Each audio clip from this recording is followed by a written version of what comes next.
Hey, everybody, this is Dr. Craig Kasper from NYHD and the Institute for Hearing and Balance based in New York City. And this is another episode of our audiologist at home episodes. As you guys probably know by this point, most of us, if not all of us, are actually in our homes. And we figured we would take this opportunity to answer some questions that we get on a day to day basis, and actually some questions that people have been sending through email to us about things related to hearing and balance related issues that we talk about on a regular basis. And today we have Dr. Zweig back. Hey, Dr. Zweig, how are you? Hello, good morning.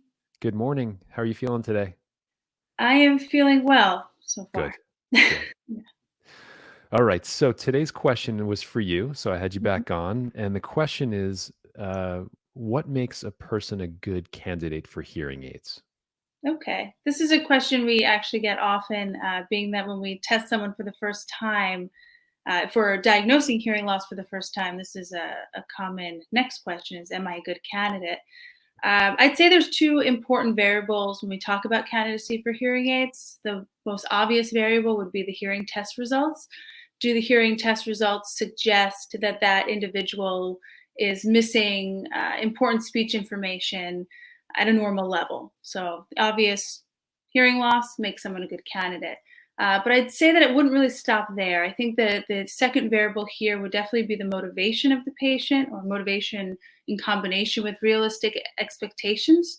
An individual must should recognize and accept the fact that they have communication problems. I think that he or she needs to believe that they can benefit from amplification. I think that's probably the most important factor when it comes to a good candidacy for hearing aids. And I'm going to give an example of two different patients. For example, you have a patient that has a mild hearing loss, though presents with difficulty in background noise, presents with difficulty in meeting settings or at home settings, hearing their children or their wife. And then you have a patient that has more significant hearing loss, maybe a moderate hearing loss, and doesn't perceive any difficulty, despite that maybe people around them might notice it. I would say that the candidate with the less degree of hearing loss, or the individual with the less degree of hearing loss, is probably a better candidate for amplification due to their motivation. I think that is probably the most important factor.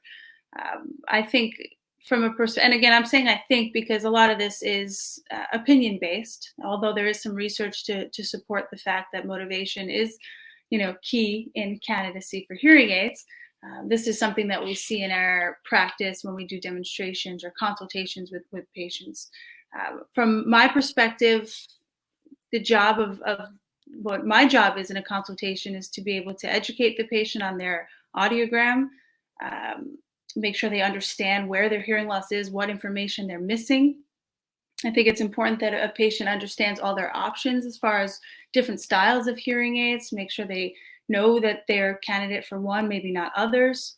I think it's important that they understand that the process going forward and what they're going to experience with hearing aids, and all of this in combination will help that patient eventually get to maybe being motivated if they're not there just yet. I think that's really important because most people think about just the hard data in terms of, do I have a hearing loss, or am I having difficulty or not? It's not just about the actual hearing loss, as you're saying. It's Mhm. probably equally as important, if not more important, the motivation factor there. And not that the person is being forced, let's say, by a spouse or significant other or another family member. It's actually something that's motivation from within, realizing that their life has changed not for the better because of the hearing loss, and they want to actually do something to improve the quality of their life Mhm. through the steps that you're outlining there. So I think that's awesome. Yeah. Great. So I appreciate that, Dr. Zweig. Thanks for answering that question today. Yeah. For those of you who are out there and have questions for Dr. Zweig, Dr. Naeem, or myself, along the bottom, you'll see there's a email address, info@newyorkhearingdoctors.com. And what we're doing is we're trying to answer some questions that you guys are presenting to us as well. So with that, thank you, Dr. Zweig. Appreciate your time and your expertise again today. And we'll catch you guys soon. Take care. Take care.